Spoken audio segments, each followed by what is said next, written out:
Hi everyone, welcome. As I usually do, or sometimes I do, I prepared a little bit of an information board here about the systems that we're going to be checking in on. I guess what's different is that today I'm lowering my little information board down into a yellow bucket, which is something I don't think I've done before. Because the systems that we want to feed today are the European Nightcrawler. ENC is the abbreviation I use for European Nightcrawler. I've got three buckets, three pretty much identical buckets with European Nightcrawlers in them. The system has been running for 82 days, over which time we've fed them 6 times.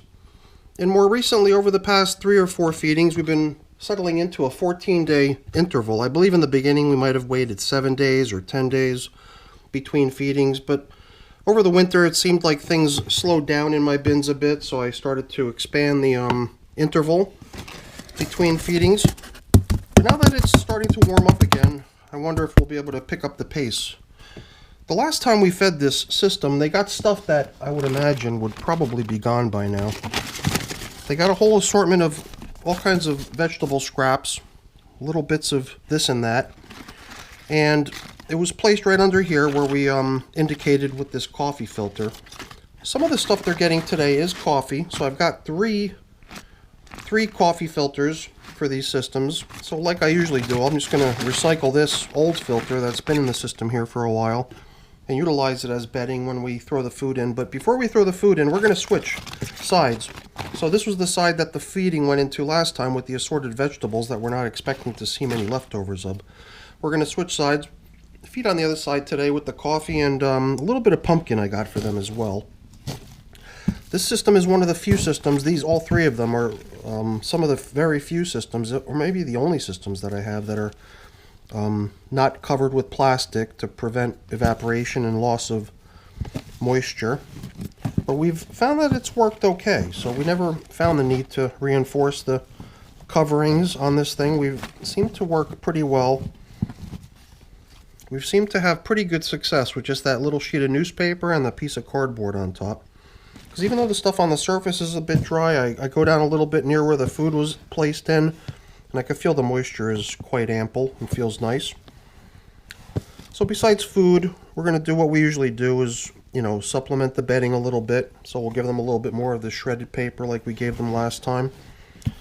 This will go in as bedding too when we feed. And I've got grit as well. We could sprinkle in a little bit of grit to go along with the food. But let's just take a quick peek down low, see how these worms are doing.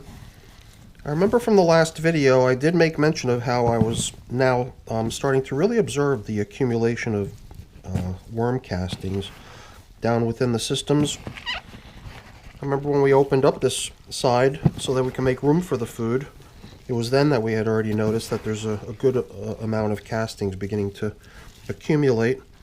And you have to remember that we did drop in a little bit of extra bedding last time we were in here, so even though there might be a whole bunch of additional castings in here now, there was also a little bit of extra bedding thrown in, so it might not look quite as impressive. But I think we've got a pretty nice feeding zone here. I could see, lots of moisture in the material. I could see worms all over the place. I couldn't really find any leftover scraps of anything, but I think they were all like little itsy-bitsy vegetable scraps that had been frozen. And once they got thrown into the bin and they started thawing out and becoming mushy, they probably became worm food almost instantly. So I didn't think we would find many leftovers. And I think even on the other side of the bin where we're going to put today's feeding, if you go back not 14 days to the, chopped up vegetable bits, if you go back 28 days now, 4 weeks, to the side that we're going to feed on today, it was 4 weeks ago that we fed them apple.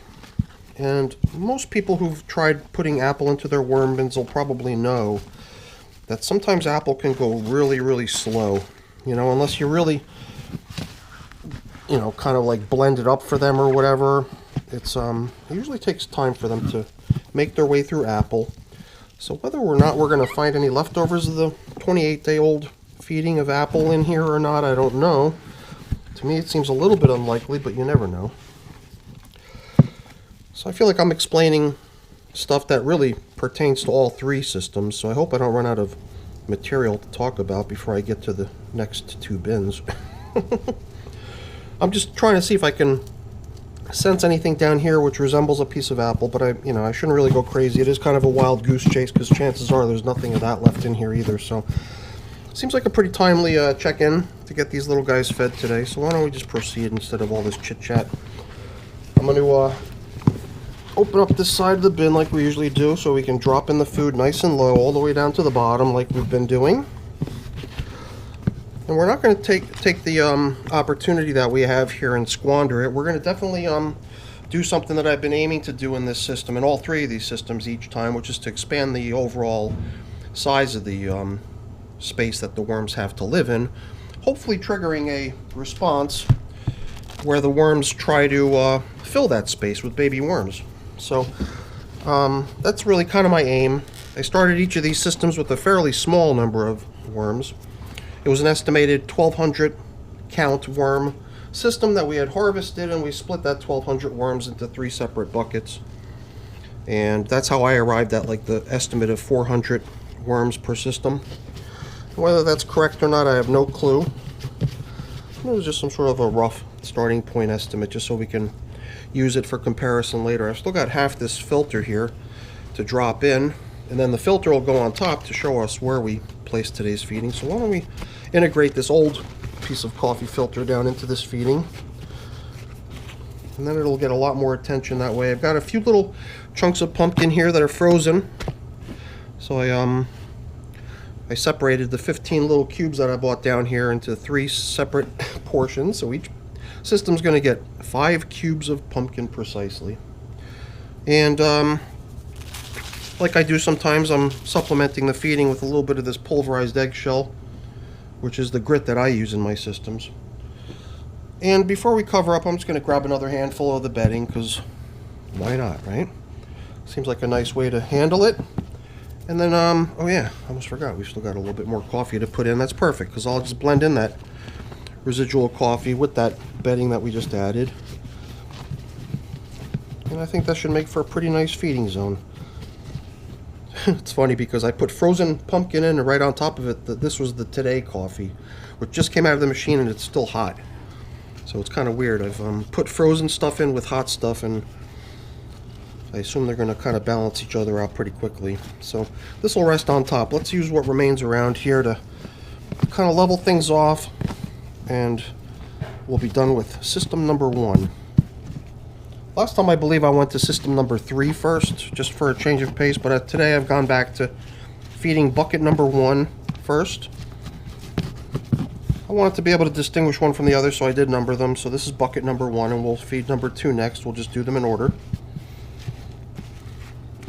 And if everything goes as planned, the next 2 feedings should be pretty much a carbon copy of what we did here.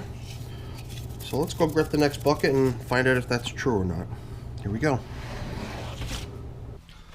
Okay, so here in bucket 2, like I said, things are going to look very similar. Same kind of story. Oh, shoot. I forgot to cover up. Give me a moment. I'm going to go bring those coverings over to bucket 1 and get that settled. Alright, we're good to go now.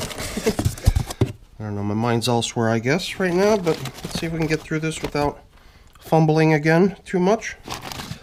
Like I said, it's going to be kind of a carbon copy deal, so just for the sake of consistency, just something I like. We're going to do another quick check down here to see how the veggies that we gave them last time are holding up, if at all. Not expecting to find many, if any, leftovers. A little bit of the leftover bedding in here from the last feeding. Worms hanging out throughout the material. I guess here I've got the stem of a banana, and it's quite old, so I doubt that this is from 14 days ago. Based on its progress, I would have to guess that this is from some earlier feeding that goes way back when. I mean, I did recall that, you know, the previous feeding had been veggies, and that the previous feeding prior to that was apple, and that even before that I knew that there was cantaloupe in here prior to the veggies going in. But that takes us back quite a way now, so cantaloupe too, I guess you wouldn't expect to find any leftovers of. So things over there look quite nice, can't complain. I guess here again we're just observing the expected dryness out here on the surface. Sometimes I wonder if I should cover up with plastic just to hold the moisture down a little bit better, Because in the end, any material that's this dry is not going to get any attention from the worms. It's just going to be like a no man's land. And at some point it'll get blended in, but all that time spent idle doesn't really help anybody. I don't know. I kind of like the way it's working without plastic, and I also kind of like the idea of it being possibly a little bit better ventilated because of the absence of plastic on top. So I'm going to just ride it out and keep it going. If we have a little bit of dry stuff on the top surface, then so be it. Wow, look at that. That's kind of a twist, right? Because we didn't see any leftovers in the bucket number 1, but here we've got some very clear leftovers of apple. And remember, this doesn't go back 2 weeks. The veggies go back 2 weeks. This side was fed 4 weeks ago, 28 days ago. Strange. Could we have just missed the apple in the other system? Was there some over there too? I don't know.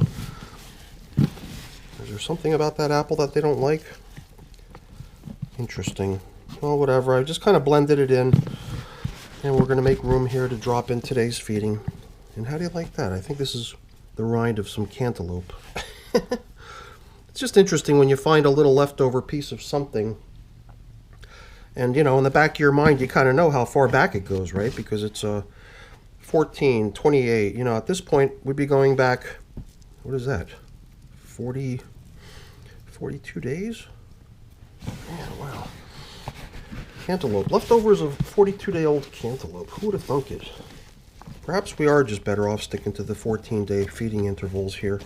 I wouldn't want to have all kinds of just leftover stuff piling up all over the place, but the fact that there's a little bit of this and that here and there usually doesn't prevent me from proceeding with the application of food.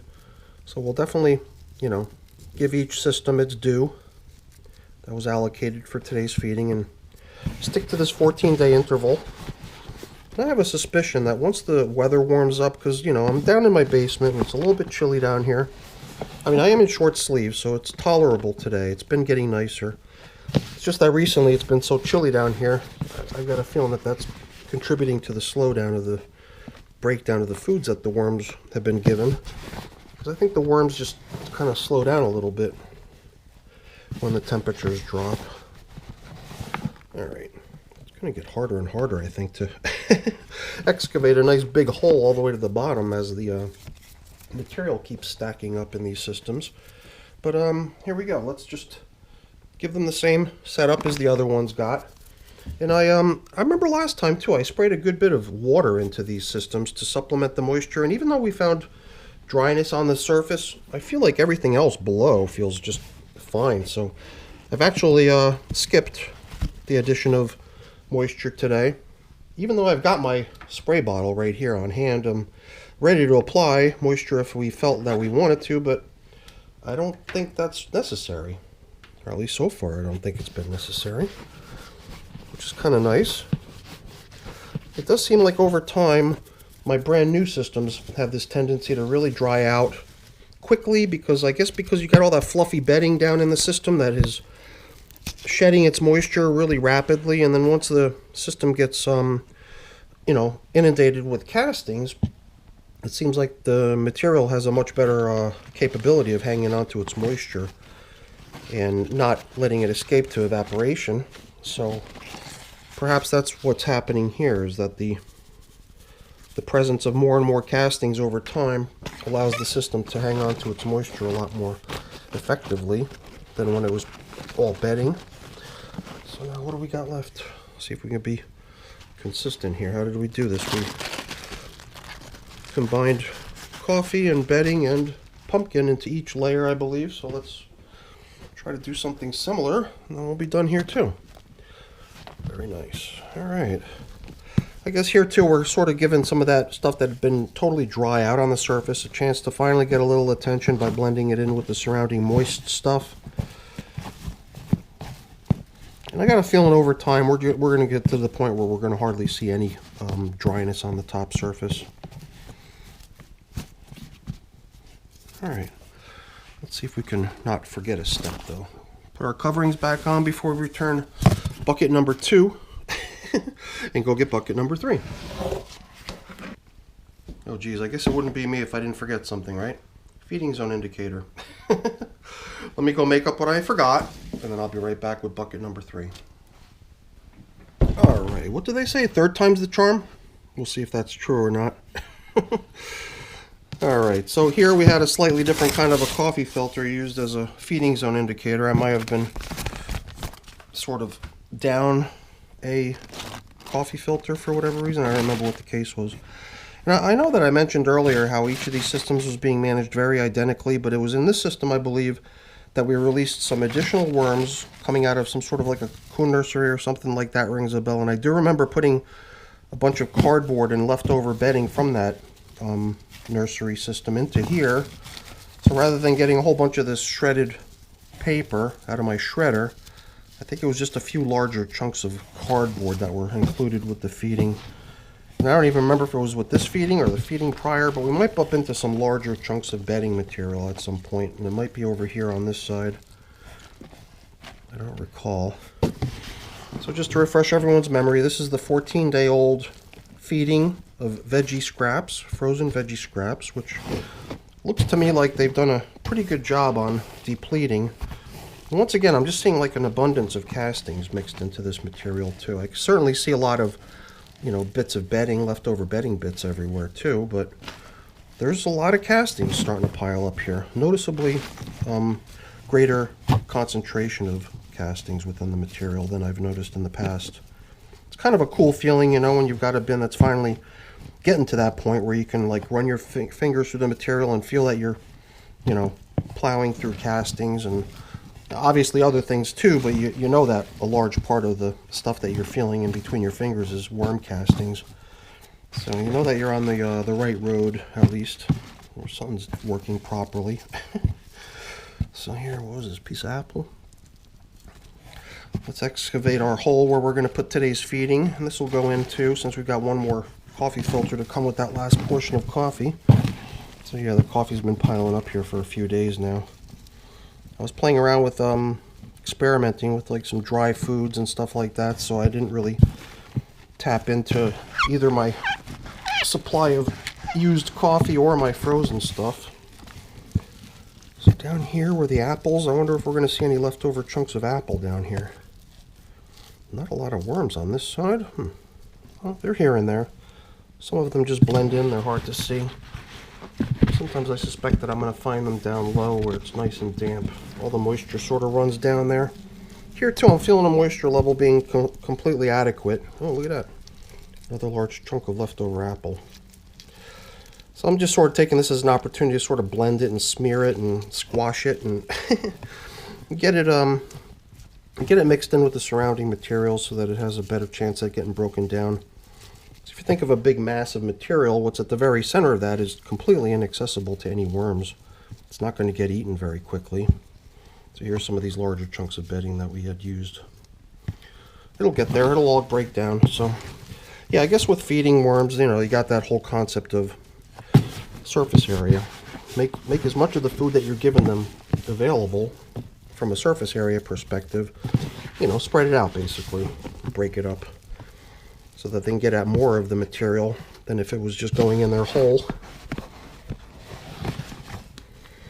I gotta say, these systems seem like they're coming along pretty nicely. Can't complain. I don't even know if they're really populated in an equal amount or not. But from what I've seen so far, it seems that way. Maybe bucket number one with its ability to break down apple more quickly than the other two, or maybe it was just me missing the apple. Chances are that I probably just missed it, right? Because, I mean, there was so much of it remaining as leftovers in buckets number 2 and 3 that it would be kind of unusual to think that, for whatever reason, one bucket was somehow able to devour all of its apple so much more effectively than the other two. I don't know. I think I just missed it. There probably was apple in that other system. We just sort of skipped past it. Am I going faster now? It feels like it. I'm getting the hang of it. Alright, we're doing pretty good here. We were going to recycle this old piece of coffee filter, right? Down into the feeding area as supplemental bedding, and then in can go the remainder of the food. And I think that's it, right? Pretty much done here. Cool. Alright, so I think, you know, just for consistency's sake and just because it seems to be working, I think we'll just stick to the 2-week interval. And then maybe next time when we come in here, you know, I'm just guessing chunks of pumpkin are probably not going to be here 2 weeks from now. Coffee, who knows? Apple, geez, I would hope to think that the apple will be gone by next time. But who knows? But yeah, this is fun. Nice system. Can't complain. I like it. So, all we've got left to do here is replace our feeding zone indicator, show us where we last fed, and get this thing covered up and put away. So, that's pretty much it for today, everyone. Hopefully you enjoyed the video. If you did, as always, please don't forget to leave me a quick thumbs up. And does my hand fit into this bucket? Here we go. Please remember to leave me a quick thumbs up before you go. That's always very much appreciated. And if you haven't done so already, please also consider subscribing to the channel too. There's also channel memberships. If you want to support the channel, that's an option as well. All right, everyone. Thanks so much for watching. Have a great day. Bye now.